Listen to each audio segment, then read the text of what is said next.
And welcome back, everybody, to a very exciting episode of the TV show podcast. We are joined, as always, by Rhea Hughes, but not as always by our next guest, Mike Sielski. Check this out, everybody. I wrote an intro. Before you even talk, Mike, let me tell you what they should know about you. My next guest has been the sports columnist for the Philadelphia Inquirer since 2013. And in that time, the Associated Press sports editors voted him the top sports columnist in the entire country. That's a lot better than my South Jersey Magazine column.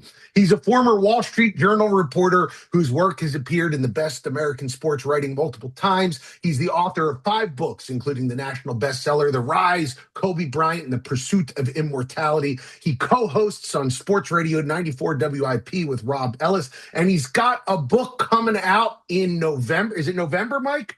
November.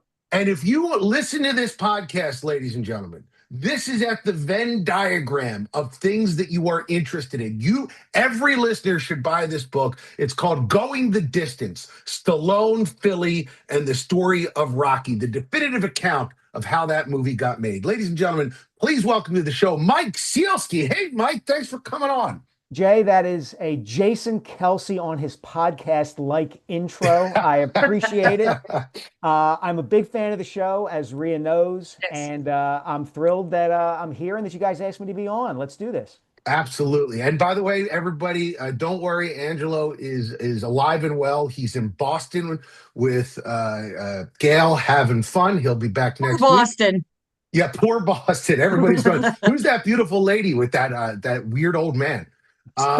Okay, so let's get started. This first one comes to, I think, our most loyal fan out of Haddonfield sent us a thing about Peacock, and I'm glad that I have 2 sports media people on to talk about this. Peacock just posted a Q1 loss of $432 million, which is more than double what they lost in the same quarter last year. And here's a number that should terrify you. Since launching in 2020, Peacock has lost over $11 billion. And they are blaming sports, the cost of all the sports that they have to air, including the Super Bowl, Winter Olympics, their gigantic NBA deal, which brought in revenue, but the cost was $1.95 billion for just this past quarter. So, sports is supposed to be the thing that saves streaming services, right? It's the one thing that everybody wants to watch live. Rhea, what's happening? Tell me what's going on here. So what I didn't know what churn rate was. That was a new term I looked when I was kind of looking into why this was, because you're right. The reason that sports always does so well on TV is it's the ultimate reality TV show. You generally don't know the outcome unless Tim Donaghy's doing a game and he knows the outcome. But so I was curious about this. And so Awful Announcing, which is Mike, I'm sure you're familiar with Awful Announcing. It's a great website that primarily deals with sports announcing. And they talked about how with Peacock thought by investing all this money in the NBA, they've got the Olympics, all that kind of stuff, that would create subscribers, which it did. But the problem is they also have the NBA and MLB. And when the Olympics were done, people were like, yeah, not really that interested in regular season NBA. I'll check back in. As we know, and Mike will tell you about this, Major League Baseball is very provincial. You really just watch your own team for the most part, unless you're, a degenerate gambler or what. No, I'm kidding. You're in fantasy baseball. So a lot of those people go, I'm going to check back in September. Also, Peacock doesn't have the original programming that Netflix and Prime does. So I think that's where they're getting hurt by it.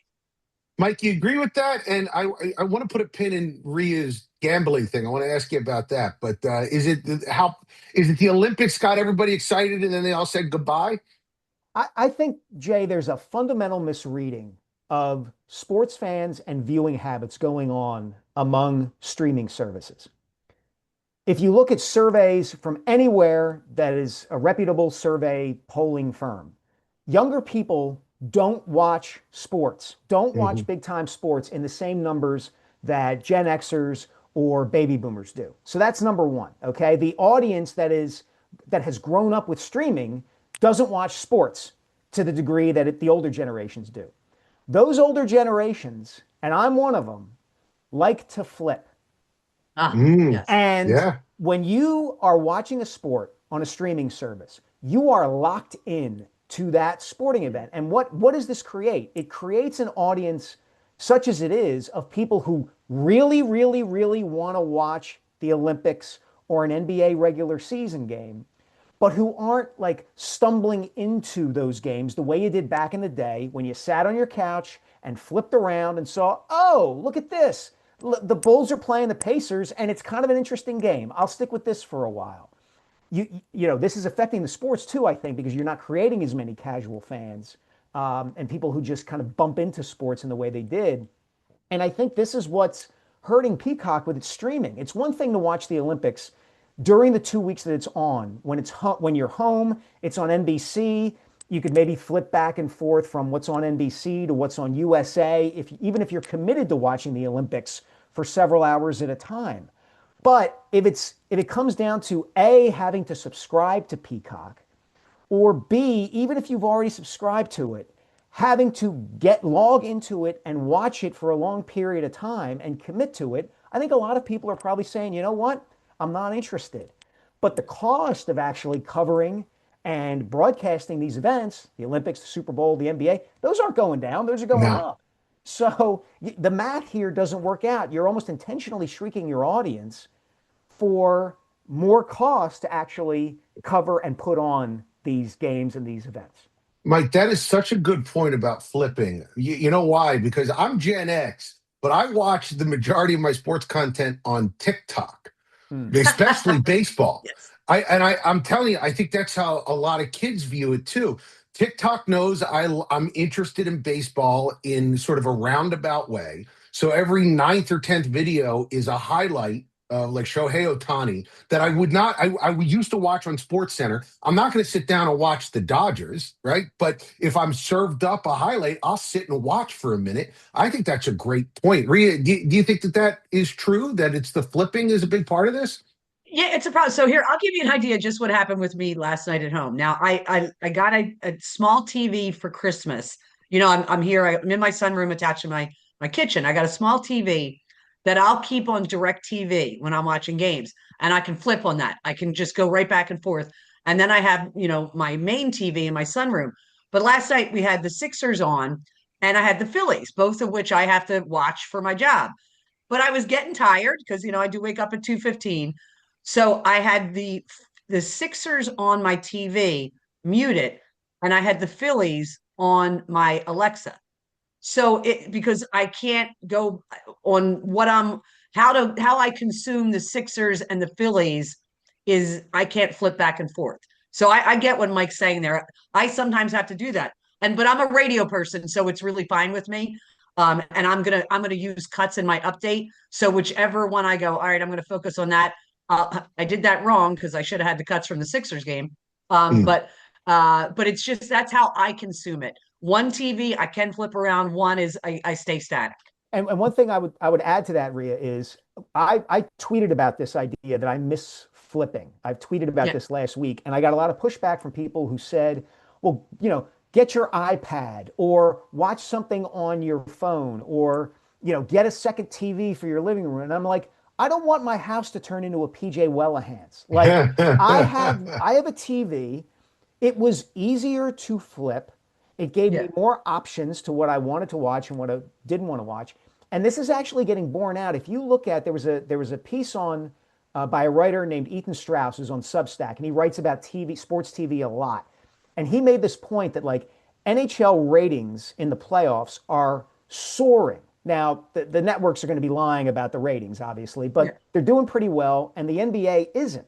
Well, the NBA is on Amazon. The NHL's yeah, playoffs are on Turner. That means Mm. they are open to basic cable people plus any hockey fans who want to, dive in, do a deep dive on the NHL playoffs.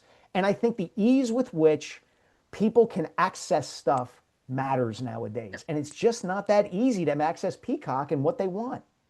Yeah, you're right. It takes 15 steps to find the Flyers game, and I'm pretty technically proficient. My wife wants to watch the Flyers game. First thing I have to look up is which is it on? Which Right. of my streaming services am I on? Then I got to log in. I got to go through 5 or 6 streams. It's a lot different than just putting on the TV and flipping around till you find Here's something. what I think I'm going to start doing. So when I was younger and didn't have a kid, didn't have a mortgage, had an apartment, and literally would get done my show and go hang out at the bar in the afternoon with all the other bar flies.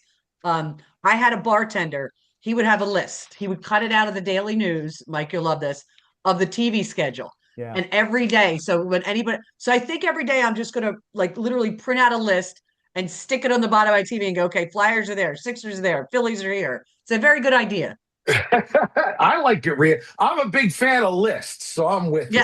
Yeah. All right, so let's talk about a movie I didn't see this weekend, but my son did.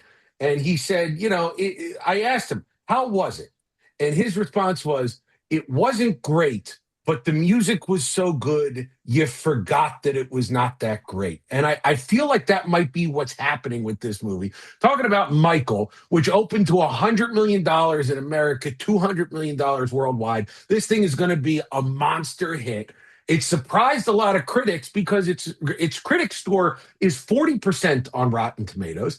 Its Rotten Tomatoes audience score, 96%. Wow. Which is a 50-point gap, right? 56-point gap. It's one of the widest ever for a major release, especially one that made all that money. And, the critics hate it, but audiences don't care. And we've seen this before, especially with like musical-based movies. Things like Bohemian Rhapsody is the big one. I saw one critic called it Bohemian Jacksody, the Michael Jackson movie. Same thing, which is like it's a bad movie, but everybody went to go see it. So I want to ask, Mike, you work in the newspaper world, which I want to talk about later because I'm very jealous of you. But you work in this You're the world first where person who's ever told me they're jealous that I work in newspapers. Oh, I'm going to tell you, Mike. I got a whole thing about this. We're going to at the end of this. This is a tease. At the end of this, Okay. I'm going to talk about newspapers. But the critics at newspapers used to really matter. And when Roger Ebert and Gene Siskel went on TV, they became like basically the culture setters of all this. Are we beyond that? Do people not care anymore about what the critics say? At what point do they stop being a guide by which culture sort of measures itself? I think we're kind of already on our way, Jay. I'm going to speak just for myself. Like, I look at movie reviews because, again, I grew up looking at movie reviews. Me too. I know you loved, Rhea hasn't seen it yet, which I'm holding it against her, Project Hail Mary. I went with my wife and our 2 sons. We loved it. And I was excited to go see it because I had read the New York Times review of it. I had read the review in the Wall Street Journal on RogerEbert.com. And it's like, oh, okay, this sounds great. But I'm not sure how many people do that anymore. There also aren't a whole lot of places that actually have film critics anymore, right? As you said, Jay, it's not a mainstream thing. At the Inquirer, we don't have a film critic anymore. We had Desmond Ryan and Carrie Rickey for years and years, these brilliant writers and people who knew movies inside and out, and we don't have them anymore. So I think this is only going to exacerbate, but I think your point initially about the fact that this has always existed, that's true. Like, I came up with a couple of movies just off the top of my head when you mentioned this topic. Ace Ventura, Pet Detective, absolutely panned by critics, and it launched Jim Carrey's into mega stardom. The Breakup with Vince Vaughn and Jennifer Aniston. People love that movie, and it got so ripped and panned when it came out in the early 2000s. And then the all-time classic, like critically, one of the worst movies ever made. People love it. They still love it to this day. And major Philadelphia ties, Mannequin in the 1980s. Oh, yeah. That was a staple on cable, and people, it's like a cult classic nowadays. And if you go back and read the reviews, like Andrew McCarthy and Kim Cattrall should be embarrassed to have been part of this movie, and yet people love it. As a South Jersey native who loved that movie, when I saw Sex in the City, my first thought was, "Oh, Mannequin." Yep. This is the Mannequin lady is in a TV show. Good for her. Me and my girlfriends, I was like, I'm going to date myself here right now. It was maybe my sock hopper, my junior prom. We made our way downtown because I wanted to ask Andrew McCarthy to go to my dance with me. So just to let you know, I was nuts even back then. No, you know what? You got to take your shot, Rhea. But what about you? Do you care about critics, Rhea? Or I mean, I know you check Rotten Tomatoes, but I do you do. care? So Well, so when you mentioned Bohemian Rhapsody, I love Bohemian Rhapsody, and I know everybody else hated it, but once you mention it, it may have been that I just love the music because I love Yeah, Queen. But I also love Elton John, but I didn't like his biopic, and I don't know why. And I think maybe because they came out too close together. But I do. I will when I see a complete discrepancy between critics and audience, like a big one, like you're talking, not 10 points. If it's 10 points, I got, but when I see something that where the audience is like 90% and the critics are like 30, I generally will lean towards the audience must be right. But there's got to be yeah. enough of them. It can't be like 5 reviews because I just think that the critics were expecting something else and the audience was simply entertained. Right. You know what, Rhea? I'm going to tell you why I don't think you like Rocket Man. It's because Taron Egerton sang the songs and they did mixes of Um, all the songs. Queen, Bohemian Rhapsody, and Michael Jackson. It's just the songs. yeah. And I got to say, I like a good movie. But if I could sit for 2 hours with a bunch of people and forget about all the other stuff about Michael Jackson and just watch him Yeah. do the Motown 25 Billie Jean performance, how can I be upset about that? How could anybody be like, all right, I wanted to see a little bit more meat on this bone. It's the greatest performer of all time. You got Yeah. to give that something. Yeah, Uh, there's a movie that ties in exactly to what you guys are talking about. It came out a few years ago called Love and Mercy, which was oh about yeah, Brian Wilson. Brian Wilson. Yeah, love that movie. My wife and I saw it in the theater, and we were like two of the 7 people in America who went and saw it in the theater. It's an awesome movie. John Yeah, Cusack's in it, Paul Dano's in it, Elizabeth Banks is in it, but it only deals a little tiny bit with the Beach Boys music. And so yeah. people didn't want to see it. It's all about Brian Wilson's battle against mental illness. When to your point, Rhea, I think people just want to hear the music and enjoy it for a couple hours. Mike, the best part of that movie was them recording pet sounds. Yes. Like I'll revisit that on YouTube. I don't need to see the rest of the movie. That part where he's in there and the wrecking crew is like, and he's telling them to plunk the Yep. piano strings. Oh, it's fantastic. Love that movie. See, we got another Love and Mercy lover on the show. That's two finally. All right, Mike. Let's talk about this. Continuing the topic here, we got Michael Jackson is the centerpiece of this. Bohemian Rhapsody had Queen at the centerpiece. The thing that these things have in common is that the people involved, either the surviving members of Queen or the Jackson family, had final say over these movies. You've written about people before. Is it possible to get a good movie or a good book when the person involved gets final say over what goes in and what goes out? And as a follow, and I'll ask a follow up to that. But if you could choose one person to get an honest biopic about, who would you choose? Would be my follow up. But as somebody writes about people, how is it possible to do a movie without without pissing people off? Well, number one, if you go into it saying you don't want to piss people off, then you're doing it for the wrong reasons. Yeah, Your goal should be to tell a great story and tell it accurately and compellingly in a dramatic way. So, given the choice, I would rather not talk to the subject of the documentary or the book. Now, I've done 2 books now about very major figures. One was Kobe yeah, Bryant, and the other basically is Sylvester Stallone. I couldn't right. talk to Kobe because he had passed away before I started researching the book. But I got like a family member and I got people who were very close friends with him, and they were able to paint a very honest picture of Kobe. For the Rocky book, Go in the Distance, I traded in emails with Sylvester Stallone.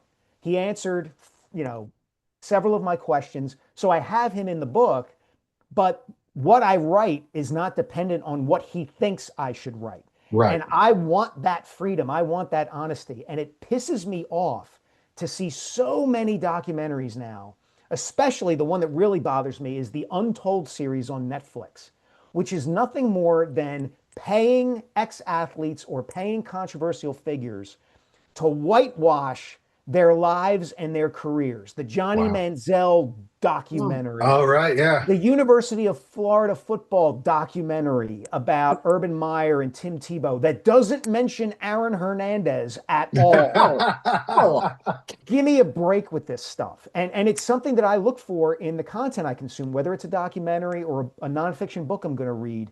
Did the subject have final say? Did he or she have veto power? And if they did, I am much less likely to watch it or read it. Right. Yeah. Nicely said. Rhea, do you agree with that? Yeah, because the problem and so I used to book guests all the time. And when Angela was doing the show, and occasionally some of them would be like, I don't want to talk about this. And I go, that's fine. But you have to understand we have to ask the question. Right. You choosing to not answer it is completely and well within your right. And once they knew that, like the majority of them were fine with that. I think maybe, and I can't remember, I might have gotten turned down twice saying, no, I don't even want you to bring it up. But I would just tell the majority, I guess, we have to ask the question about the big thing. And then we can talk about all the other stuff, but you have to be prepared to say, I don't really want to talk about that. And that's that. I always say that's within your rights to say that if we Yeah. ask you on to be a guest.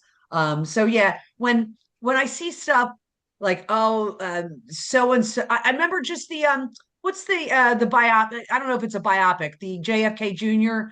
and Oh, Carolyn Bessette. yeah, the one that was just the miniseries that was just Yeah, on. Yeah. which the first couple episodes were very intriguing, and then I read about that.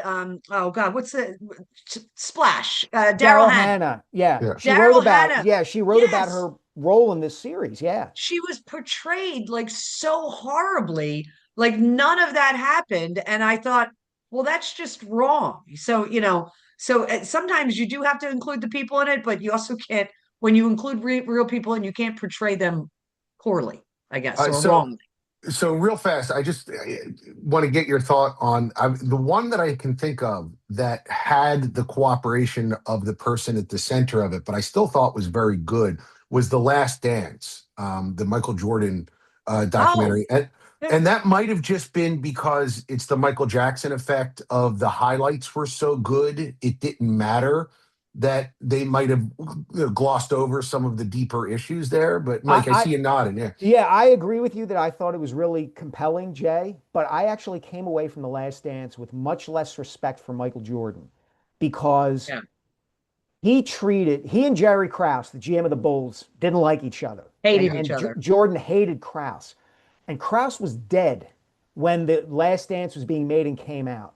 And there was nobody on those 10 episodes, not once, who stood up for Jerry Krause. It was Oh nothing yeah. more than Michael Jordan kicking a dead man when he was Yeah, down.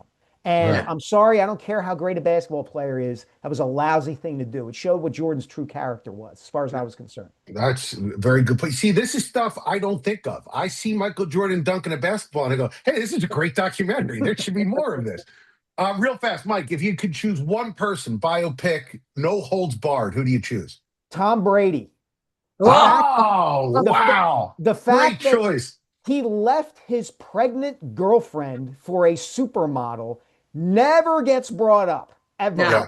And I would like to hear what actually was going on with some of the stuff in New England, some of the stuff with the TB12.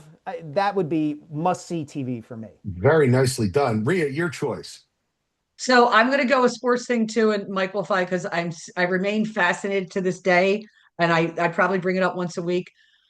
Brian Colangelo and his wife Babs Bettini. If Jay, you might not be familiar with No, this. Brian no. Colangelo was the GM of the Sixers many years ago. He had a burner account in which he would trash Joel Embiid. Right, And right. I when remember it this. got caught, which was crazy, he said it was his wife, which none of us have ever believed for one simple because he's never had a job again No. in the business. They've never divorced. There's my tell. So I want that's what I want. Nicely done. That's a good one, Uh, Rhea. I just got done reading, and I mentioned it 2 weeks ago. The Kings of Hollywood, the biopic or the biography of George Lucas, Steven Spielberg, and Martin Scorsese back in the day.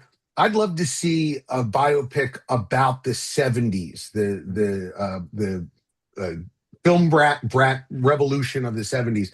I just think that there's so many fun stories in there, and Steven Spielberg seems like a Boy Scout. George Lucas seems like he does not care about anything except the movies, and Francis Ford Coppola feels like he is just, a Greek god of wine, Dionysus come to life. I just love all of that. I love the era, and I would just like to see the Jay, all the full. people around it who were in those movies probably did so many drugs they can't Yeah. remember it. Yeah, well, Bob Rafelson and all those guys for sure. Yeah. I actually had a guy say that to me in one of my interviews for the Rocky book. He paused in No. the middle of the interview and he's like, listen, man, I did some acid and a lot of pot back then. So, One of my go ahead. one of my favorite podcasts is the Ringer podcast, The Rewatchables, with Bill Yeah, I love Simmons. it too. And he wants to do a cocaine year in 2028. Every movie that should have a co-produced by cocaine from the 80s. Oh Because my you watch some God. of those movies and you're like, cocaine played a very big part in how Huge. this movie came to be. All right, guys, there's one person I'd like to see a biopic about because I think you'd see nothing but genius. And that is our great friend, Steven Singer, the sponsor of our show. Now, Rhea, it's usually Angelo that Yes. does, because he speaks so eloquently about his friendship with Steven Singer. And your suggestion last week as to what to get, not only am I getting it for my wife, I'm Yes. getting a matching one for my mother-in-law. So that is, Rhea, tell me about Steven Singer and how great he is. So, here's the thing is I have a very, and kind of Angelo taught me this rule, and we always used to joke about, our clients, that I've never taken a client, I've never done an endorsement for a client unless I've used their product and I go to their store or I deal with their people. I met Steven 25 years ago and still a friend to this day. Love him. I've sent people to, I hate Steven Singer, who got engaged, who they're now sending their kids, like their son, to go get. That's how long I've been doing it. But Steven is fantastic. My son, that my son has gotten his girlfriend a gift there, has his own account there. It's a great place. There's no pressure. You go in. What's best about it is you can go on their website. I show stuff all the time. I showed you that gift last week. So here's another Mother's Day one. And this one it's a sapphire and diamond silver necklace right there. Beautiful. Nice. Starts at 188. These are not crazy prices. Steven, you've got the dipped rose, the sunset rose, $89. You know it. You go in, you go out. The thing, Mike, that I showed Jay last week, was it a ring or a bracelet or earrings? I believe it was a necklace, Rhea, that had a diamond for each kid, right? Or a diamond for each kid. The 3 that they had, and it's not outrageous. So go to Steven Singer Jeweler. He's got the one down at 8th and Walnut, the other corner of 8th and Walnut. And by the way, if you go down there, they validate your parking, so you don't have to pay for parking. It's right across the street. Oh, nice. And and he's got the other one out in Newtown now. I hate Steven Singer. Mother's Day is not this weekend. It's next weekend. Don't screw up. Guys, listen to me. I'm getting the gifts. I said it was going to be last week, but I have it in my calendar for tomorrow morning. Driving into Philly, I'm getting these gifts, and I'm going to be the king of Mother's Day because it's matching between my wife. My mother-in-law has 3 kids. My wife has 3 kids. They're going to match. I'm going to buy myself a month apiece by doing this. I urge you to do the same. About a week. Okay, listen. I give it 48 hours. I am married to an Italian. You never know. Yes. All right. So Rhea Hughes does our British week. Do we have a British show this week, Rhea, or an international? I do. This is kind of unusual because it's not, me, I like murder mysteries. I like, people who die and then but this one, I was intrigued because I saw on Variety that it debuted on Netflix to 10 million people. So it's called Unchosen, 6 episodes on Netflix. It's about a cloistered community, closed off community, kind of like the Amish, but a little bit worse. Not that the Amish are worse. What I'm saying is in terms of where they don't like the outside world. Okay. Gotcha. This one's really, I didn't realize there are 2,000. They consider this one in the show cult. There are 2,000 active cults in Britain, which seems to be a lot because it doesn't appear to be that big. Right. But it starts off with this young woman, Rosie, who's in one of these very closed off cults that they call it. She's married. This thing is where the men, they go out and earn the living. The women stay home and they're just there to have babies and, cook food and all that kind of stuff. So her young daughter almost drowns and is saved by a stranger. Very hot stranger. I'm just going to put that out there. I'm not going to lie. Good looking guy. So you kind of know where this is going. The first 3 episodes were really interesting because you see this young woman who is exposed to someone from the outside world. And it's like, wow, this is just so different from what I've been raised to. I just started the 5th episode at 6. It's starting to veer off into some, I found it a really interesting awakening from somebody who thinks they grow up we all grow up in an area, who our families, and we think things are normal. And then we meet other people and you go, wow, this is, the eye opening. And she's really good. Her name's Molly Windsor, is the star of it. And she's very good. I think it's going to start to go off the rails, but I will just say through the first 4 episodes, it's just a fascinating look at, you think things are normal when it's all you're exposed to is one very small part of the world. And when you get exposed to the rest of it, you go, wow, there's like other cool things out there. And so I don't really know where it's going to go. It's kind of veering off a little bit. But I would say the first 3 episodes I really enjoyed. And what's Unchosen on Netflix. The Unchosen on Netflix? And can I just say something? I had a very big experience with having things in your family be what you consider normal. I don't eat eggs. I find them gross. I think they're disgusting. I have never wavered from this, but my dad was very convinced that you need eggs in your body to grow. I don't know why he thinks this. I mean, it's protein. So when I used to have milkshakes, my dad would put 2 raw eggs in the milkshake, That like guy, Rocky, like Yeah. Rocky Balboa. And you couldn't even taste it. It just made it frothy, right? It just made it thicker. Yeah. So I was over a friend's house and they were like, hey, let's make milkshakes. And I was like, great. You get the ice cream, I'll get the eggs. And they were like, what are you talking about? And I was like, eggs for the milkshake. Of course, that's what you need. And that's when I discovered my dad had been sneaking me eggs via weird milkshakes my entire life. And Mike, just to let you know, this is just a quintessential Jay moment. I'm talking about a closed off cult, and he's talking about eggs in his Eggs and milkshake. milkshakes. Milkshake eggs. I think everybody has them, right? Did he play Don Cannon in the background when he would put the eggs in the milkshake? Yes. Yeah, that's right. And then I would go out for a run through 900 yeah. miles in Philadelphia. Mike, what's your pick for the week? So I'm going to pick something that I haven't started watching yet, but I'm going to. So my life has, as Rhea knows, is consumed at this point by work. The Flyers are in the playoffs. Got to pay attention to the Sixers in the playoffs, Eagles in the draft, Phillies firing their manager, all kinds of stuff. And my older son, I have 2 sons who are almost 15 and almost 12, and the older one is really into sports too. So we've been waiting and waiting for sports to kind of clear off our schedule a little bit so that we can start season 2 of Monarch: Legacy of Monsters on Apple TV. Yeah. We watched the first season of this a couple of years ago when it came out. And confession, as a kid, I was a Godzilla geek. I would watch the movies every Saturday. I loved them. Creature double feature on Channel 48. I still remember. Channel 48, yes. And then I got my kids into it, when they were really young. And the first season was actually really good.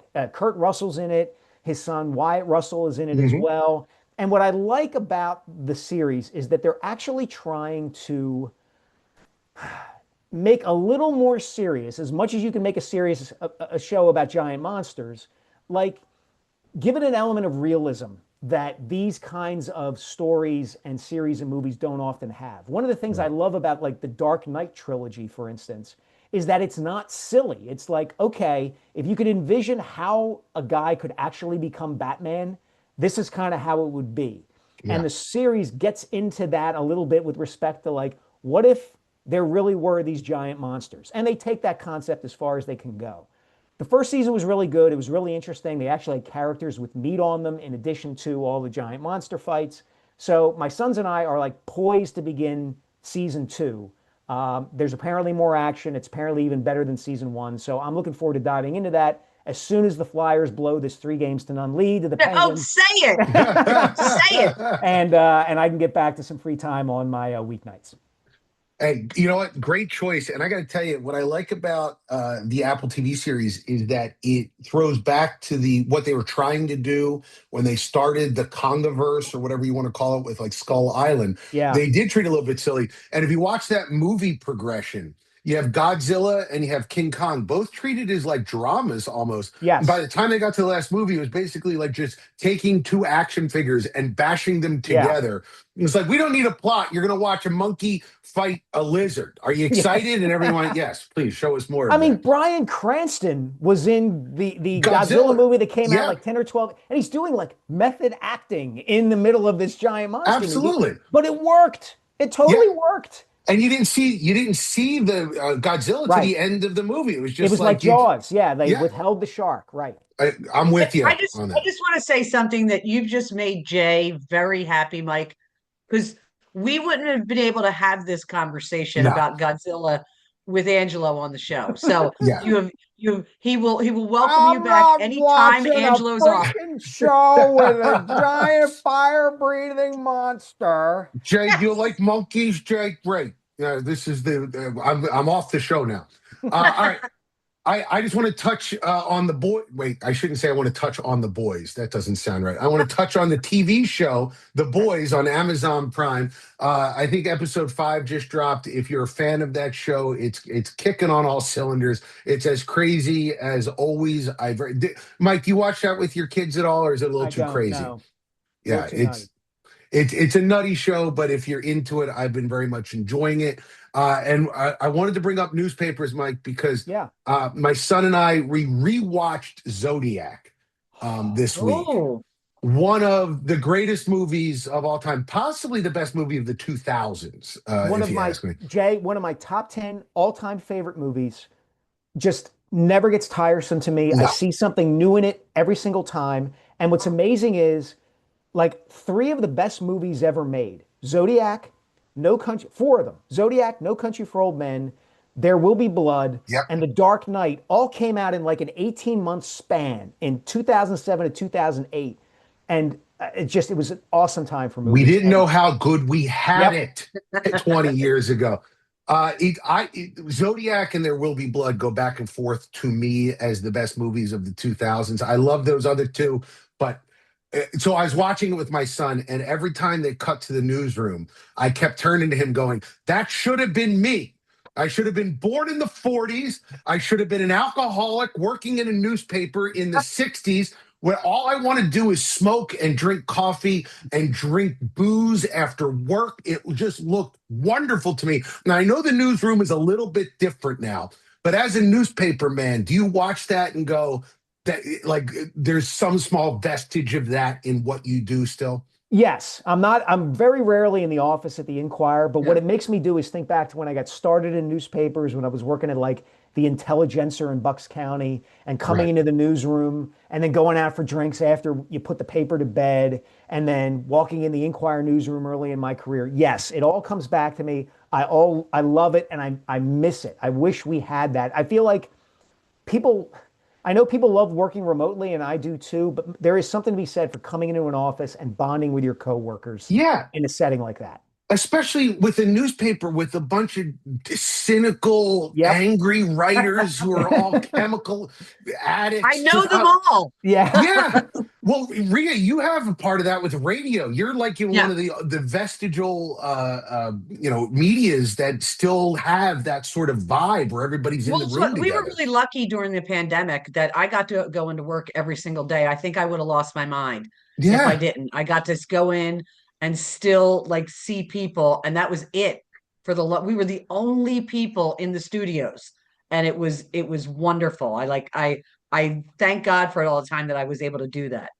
You know what, guys? Maybe with this, like, everything is going to turn into AI slop, and we could start an old school newspaper that actually gets delivered to your house on paper, covered in ink. No online edition. You got to subscribe and have a fat 12-year-old bring it to you on a bicycle. It's the only way you get it. Guys, I love Zodiac. I just want to live that life more than anything. I missed out, guys. All right. I usually say to Angelo, what did we talk about this week? And I realized midway through the show, I have to do it, Rhea. So I started writing it down. If you want to watch sports that cost too much, you can do that on Peacock or basically anywhere. If you want to see the Michael Jackson biopic that's basically just the gloss of his life but has great music, that's only in the theaters right now. If you want to watch The Unchosen, that's on Netflix. Did I have that right, Rhea? Correct. Yep. Correct. If you want to watch Monarch, Legacy of Monsters, enjoy this moment because Angelo will not allow it to happen again. That's on Apple TV. The Boys are on Amazon Prime, and Zodiac, which, guys, if you have not seen Zodiac, Mike, that's me. tell them. I haven't seen it. Rhea, you got to see it. Oh, Rhea. Oh, gosh. I promise I will watch it. It's so good. One of my favorite experiences. That's on Paramount Plus. Ladies and gentlemen, That is Rhea Hughes. You can check out her Instagram on Rhea Hughes 94 WIP, or you can listen to her on the morning show worldwide on the Odyssey app, anywhere apps are downloaded. Mike Sielski, who joined us from the Philadelphia Inquirer.